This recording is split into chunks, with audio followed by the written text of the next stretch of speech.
Bung Karno galau.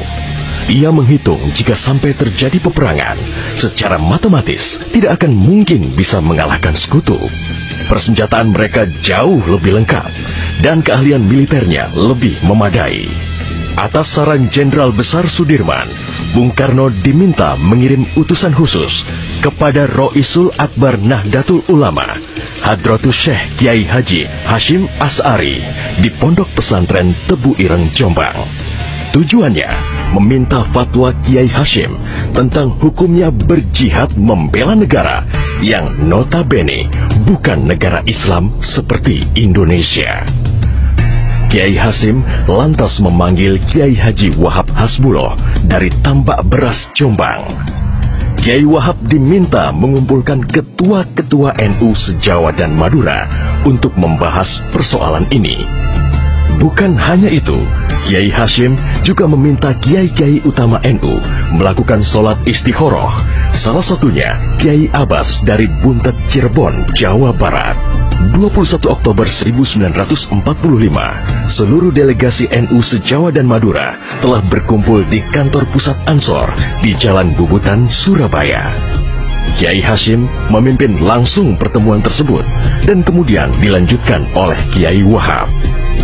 Setelah melalui diskusi yang cukup panjang dan mendengarkan hasil istikharah para kiai utama NU, esok siangnya, tanggal 22 Oktober 1945, pertemuan menghasilkan 3 rumusan penting yang kemudian dikenal dengan istilah Resolusi Jihad NU. Pertama, setiap muslim, tua, muda, dan miskin sekalipun, wajib memerangi orang kafir yang merintangi kemerdekaan Indonesia. Kedua, pejuang yang mati dalam membela kemerdekaan Indonesia layak dianggap syuhada. Ketiga, warga yang memihak kepada Belanda dianggap memecah belah persatuan dan oleh karena itu harus dihukum mati. Dokumen resolusi jihad ditulis dalam huruf Arab Jawa atau pegon, ditandatangani Kiai Haji Hashim Asy'ari, disebarluaskan ke jaringan pesantren, tak terkecuali kepada komandan-komandan Laskar Hizbullah dan Sabilillah di seluruh penjuru Jawa dan Madura. Dokumen resolusi jihad juga dimuat di sejumlah media massa pergerakan masa itu. Hanya berselang 3 hari pasca resolusi jihad dicetuskan, 6.000 tentara sekutu mendarat di Pelabuhan Tanjung Perak, Surabaya dengan persenjataan lengkap. Mendengar kedatangan pasukan penjajah, ribuan santri dan kiai dari penjuru Jawa Timur bergerak menuju Surabaya. Situasi pun terus memanas dan cenderung tak terkendali. Resolusi jihad NU telah memompa semangat perlawanan rakyat dan memicu terjadinya pertempuran hebat selama 3 hari di Surabaya, tanggal 27, 28, dan 29 Oktober 1945. Tentara Inggris kewalahan menghadapi perlawanan rakyat Jawa Timur.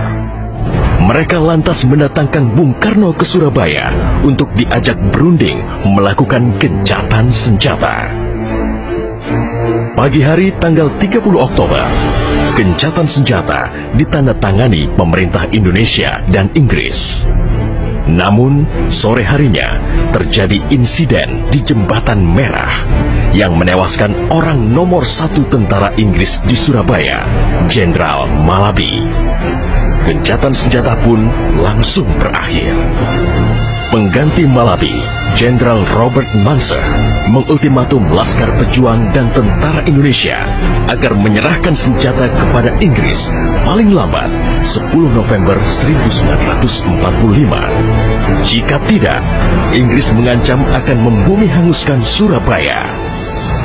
Mendengar ancaman itu, para komandan Laskar Hizbullah, Sabilillah, Mujahidin, TKR, dan para santri marah besar.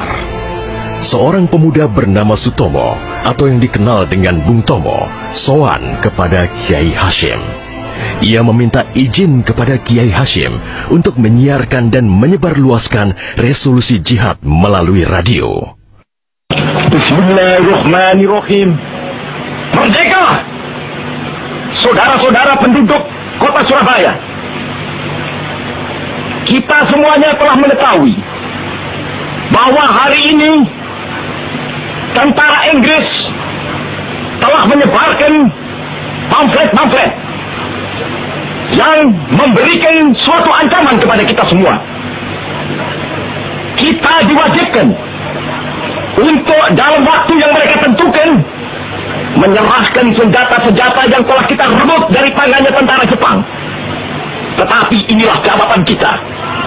Selama banteng-banteng Indonesia masih mempunyai darah merah yang dapat membuat setarik kain putih, merah dan putih, maka selama itu tidak akan kita mau menyerah kepada siapapun juga.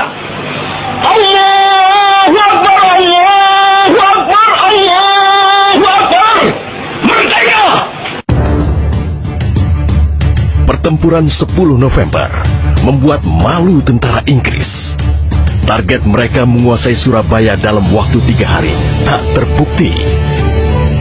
Bahkan di hari yang kedua, Inggris kehilangan Jenderal Robert Munser. Artinya, dalam 1 bulan menghadapi arek-arek Surabaya, mereka sudah kehilangan 2 jenderal terbaiknya. Perang Surabaya berlangsung selama 3 minggu. Takbir dan pekik merdeka menggema selama pertempuran berlangsung.